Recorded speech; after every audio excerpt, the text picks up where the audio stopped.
Have you ever heard of an army that fought not with bullets and bombs, but with art, sound, and pure imagination? It sounds like something out of a Hollywood movie, but during the darkest days of World War II, this army was very, very real.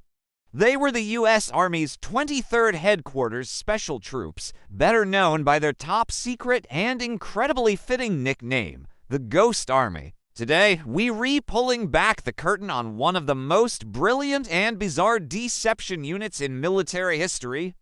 This wasn't your typical band of soldiers. The Ghost Army was a hand-picked unit of just over 1,000 men.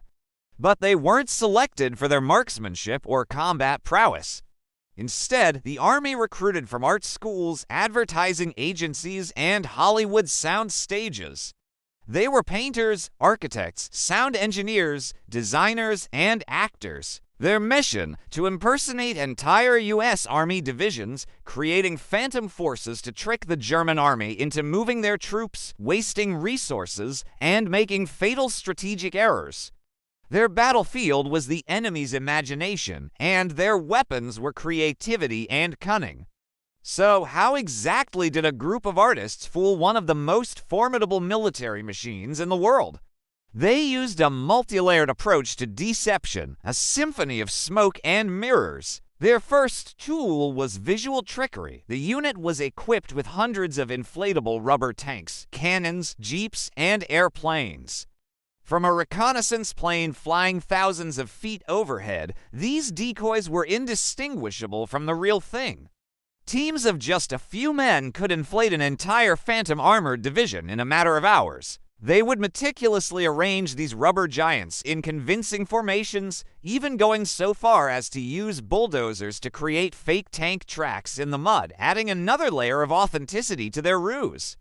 Picture this. A field that was empty at dawn could look like a bustling tank battalion by lunchtime, all thanks to some clever artists and a lot of hot air. But visual deception was only part of the act.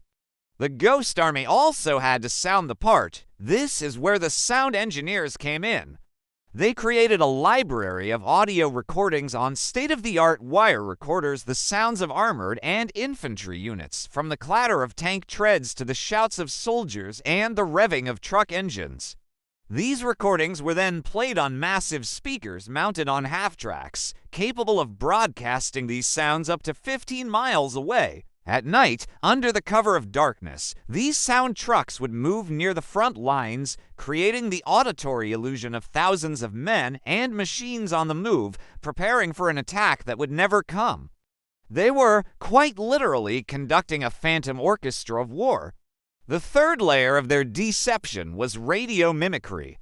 Known as spoof radio, this part of the operation involved skilled radio operators who would imitate the distinct Morse code styles of other units' operators. They'd generate fake radio traffic, creating the illusion of a large headquarters coordinating troop movements. They understood that German intelligence was listening, analyzing not just the content of the messages, but the unique fist or typing rhythm of each operator. By mimicking these patterns, they could make it seem like a division had moved to a new location, when in reality, it was hundreds of miles away preparing for the real assault. And finally, there was the special effects or atmosphere component. The men of the Ghost Army would put on a show. They'd drive trucks in looping convoys to create the impression of heavy traffic. They'd visit local towns, impersonating colonels and generals, dropping fake intelligence in cafes and bars where they knew local spies might be listening. Some soldiers would even put fake divisional patches on their uniforms to complete the illusion. They were actors on a grand stage, and their performance had to be flawless. One slip-up, one person noticing their patches were brand new, could expose the entire operation.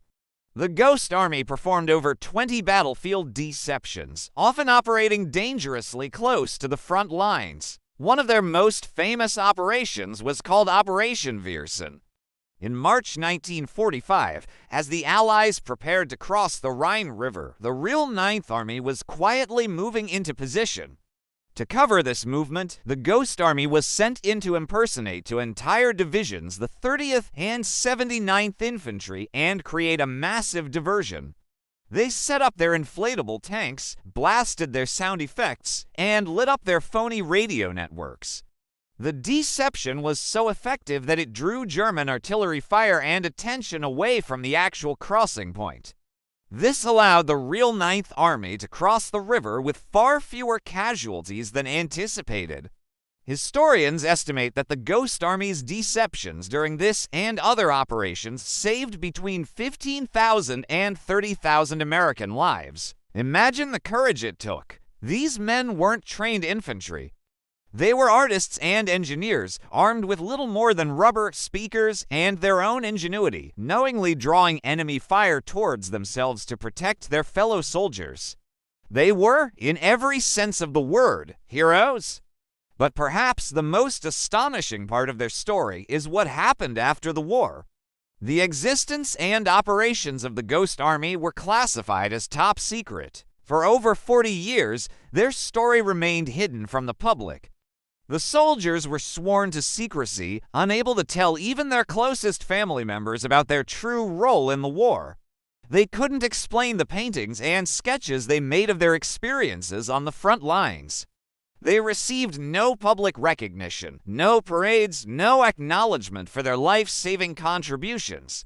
They simply faded back into civilian life, their incredible story locked away in classified government files. It wasn't until the mission was declassified in 1996 that the world finally began to learn about the Ghost Army. Historians and researchers pieced together the incredible tale of how art and illusion played a critical role in some of the war's final, pivotal moments. The surviving members, now elderly men, could finally share their stories. In 2022, they were finally awarded the Congressional Gold Medal, one of the nation's highest civilian honors, in recognition of their unique and invaluable service.